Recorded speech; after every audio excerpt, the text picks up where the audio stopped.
Okay, well, I'm done with orientation. I did a 3-day orientation, a lot of paperwork, physical, even though I had mine done, I had to do it over. um, I had, let me see, I had to do a physical, a drug drop, a, um, uh, paperwork, payroll, set up direct deposit, get your fuel card, and all of that. It was a bunch of sitting around. I watched a lot of people not make it. Um, One FYI I have for people who may be like a border on their sugar levels in their blood and things of that nature. Don't drink soda. I noticed a lot of the ones that ended up having to go back home, they were heavy soda drinkers. And then, then they do their urine test and their sugar was off the chart. And while he was waiting to take his sugar test over again the next day, he was sitting down drinking. I saw him drink like 2 orange sodas. And, I did talk to him. I told him, whenever he comes back, he's going to have to like drink a lot of water because all of that sugar, right before you take a test and you're already high on sugar, isn't a good thing. Another thing for the physical test, when you checking your heart rate, don't drink any coffee and don't smoke any cigarettes before your test. Because a lot of people didn't pass that either because they were drinking coffee and it raised up their heart rate and they had to redo their test the next day, but they did okay the next time. Um, it took me about a week to find a trainer. If I had just went with like a male trainer, I probably wouldn't have had to wait a week. I mean, it wasn't that long. Wait a week.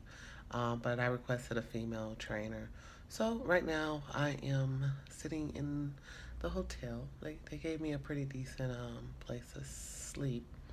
Um, Waiting on my trainer to come pick me up so I can start my 175 hours of driving time.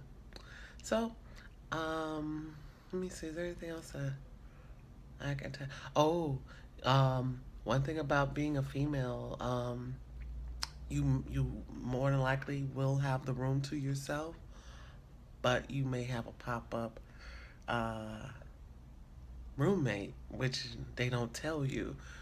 So don't be running around here butt naked because that person will just come in saying, "Hi, I'm your roommate," like mine did last night about 9 o'clock, and and I thought somebody was breaking into my house, well, breaking into my room, but apparently I was assigned a roommate, and the front desk didn't even bother to call and say, you're gonna have somebody come up here.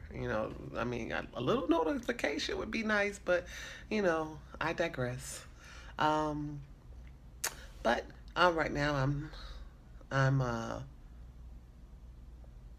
I don't know. This is an adventure for me. I've never done anything like this to this, like this outdoorsy, like. But I'll see how this comes out. I the my roommate when she got here, she just got finished doing her over the road training. So I asked her a whole lot of questions, even though I know she was so tired because she said she did a 10-hour drive.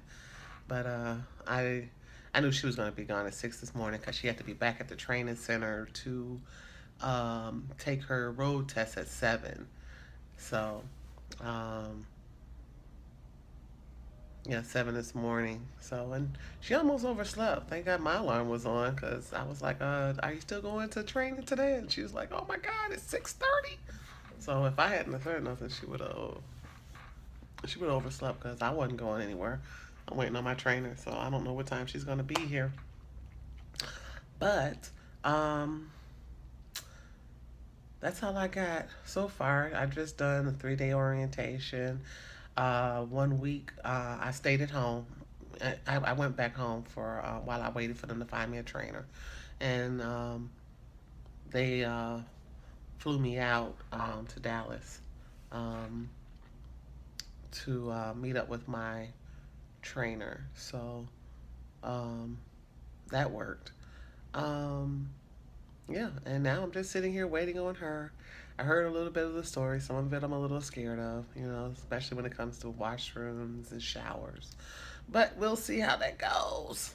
Um, so, you know, I'll be blogging along the way because this is how I learned. I watched other female truck drivers' videos. So I wanted to pass a torch for others that might be considering to come into this field. So I hope you like and subscribe and